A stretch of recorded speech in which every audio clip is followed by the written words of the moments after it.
اپنی تربیت کیسے کریں؟ اپنی تربیت کیسے کریں میں آج ہم اس کا چوتھا پارٹ سنیں گے، اور اس کا عنوان ہے برکات و ثمرات۔ یہ فیصلہ ناگزیر ہے، اس لیے کہ اسی سے تمہاری تربیت کے نقوش و خطوط، طریقے اور تدابیر کا تعین ہوگا۔ یہی تمہارے لیے کسوٹی کا کام کرے گا، کیا بات کرو کیا نہ کرو، کس طرح کرو، کیا کام کرو کیا نہ کرو، کیا صفت پیدا کرو، کیا نکالنے کی کوشش کرو، وغیرہ وغیرہ۔ یہ فیصلہ اس طرح کرو کہ کیا چیز جنت کے قریب لے جائے گی اور کیا چیز اس سے دور اور جہنم سے قریب، کیا چیز اللہ کو خوش کرے گی اور کیا چیز سے ناراض۔ قانونی مسائل کے صحیح علم میں مشکل پیش آ سکتی ہے، یہ باتیں تو سب کو معلوم ہیں، چنانچہ جیسا ہم نے کہا، یہ فیصلہ تمہارا سب سے بڑا رہنما اور معلم بن جائے گا۔ یہ فیصلہ تمہیں وہ ساری قوت اور جذبہ اور تحریک فراہم کرے گا جو تمہیں تربیت کی راہ میں درکار ہوگی۔ سچی بات ہے، اگر تمہارے دل کو لگ جائے کہ تمہیں کسی منزل پر پہنچنا ہے، کچھ بننا ہے، کچھ حاصل کرنا ہے، تو پھر یہ فیصلہ بھی تمہاری تربیت کے لیے کافی ہو سکتا ہے کہ تم کو آگے بھی بڑھائے گا اور تمہاری سمت بھی درست کر دے گا، بغیر اس کے کہ کوئی خارجی ذریعہ یہ کام کرے۔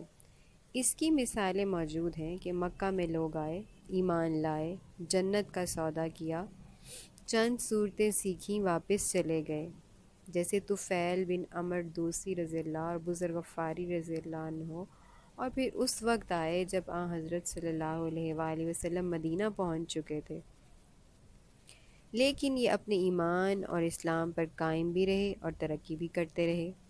فیصلہ کرو گے تو یہ بھی اچھی طرح جان لو کہ جنت کے علاوہ ہر چیز جو بظاہر مقصود اور مطلوب ہے اور جس کے حصول میں کامیابی تمہیں محبوب ہے، وہ فی الواقع مقصود حقیقی نہیں۔ تربیت بھی خود مقصد نہیں، نیک سیرت بھی خود مقصد نہیں، حسن اخلاق بھی خود مقصد نہیں، دعوت و جہاد بھی خود مقصد نہیں، غلبہ اسلام اور اقامت دین بھی خود مقصد نہیں۔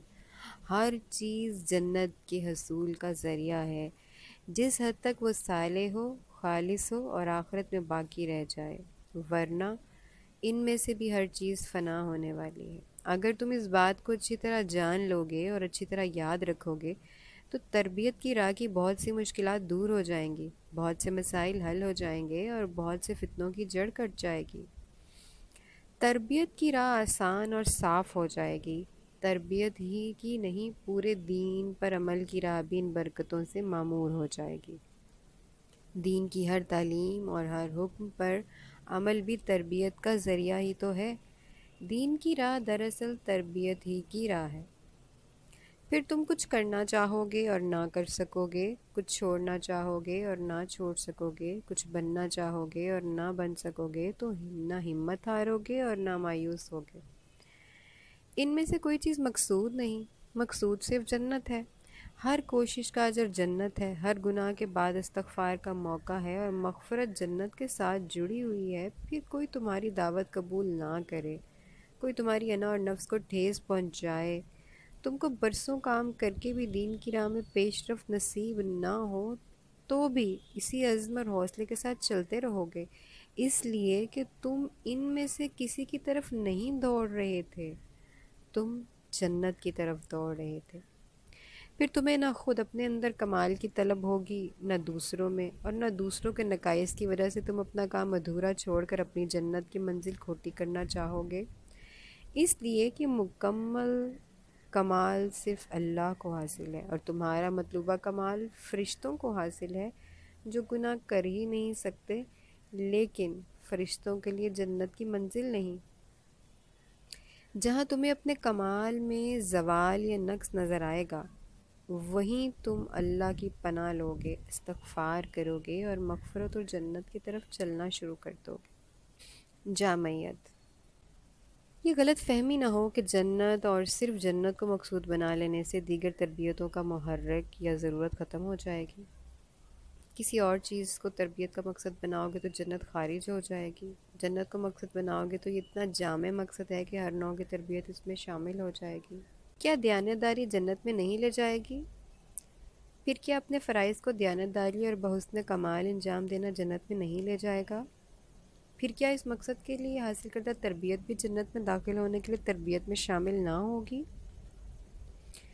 کیا زراعت اور تجارت کر کے لوگوں کی ضروریات پوری کرنا جنت سے قریب نہیں کرے گا؟ کیا ان کاموں کو دیانت اور حسن و خوبی سے انجام دینے پر جنت نہیں ملے گی؟ پھر ان کے لیے تربیت جنت کے لیے تربیت کے دائرہ کار سے باہر کیوں ہو؟ کیا لا یعنی چیزوں کو ترک کر دینا اسلام کا حسن نہیں؟ کیا وقت کے صحیح استعمال کی تربیت جنت میں جانے کے لیے ضروری نہ ہوگی؟ کیا نماز کا وقت پر پڑھنا جنت میں لے جانے میں مدد نہیں کرے گا؟ پھر کیا زندگی کے سب کام وعدوں کے مطابق وقت پر انجام دینے کی تربیت جنت کا مستحق نہیں بنائے گی؟ بلکہ وعدوں کی پابندی تو ان اعلیٰ نیکیوں میں شامل ہے جن پر وضاحت سے جنت کا وعدہ ہے۔ غرض جس پہلو سے غور کرو، ہر تربیت جو ناجائز مقصد کے لیے نہ ہو اور جنت کی نیت سے ہو جنت کی تربیت ہے۔ یہ مقصد انتہائی جامع مقصد ہے۔ پہلا قدم، تربیت کی راہ پر پہلا قدم یہی ہے کہ تم جنت اور صرف جنت کو اپنی زندگی کا محبوب اور مطلوب بنا لو۔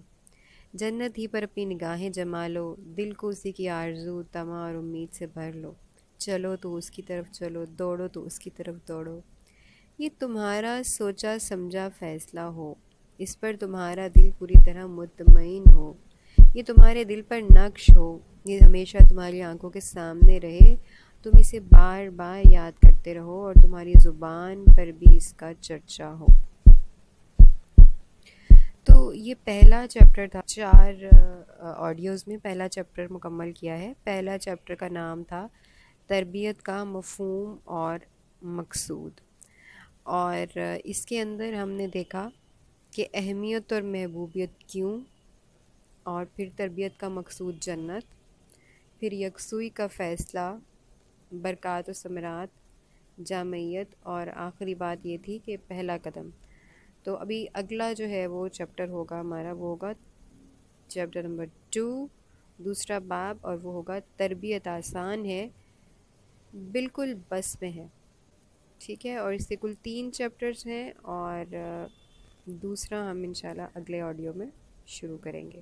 السلام علیکم ورحمۃ اللہ۔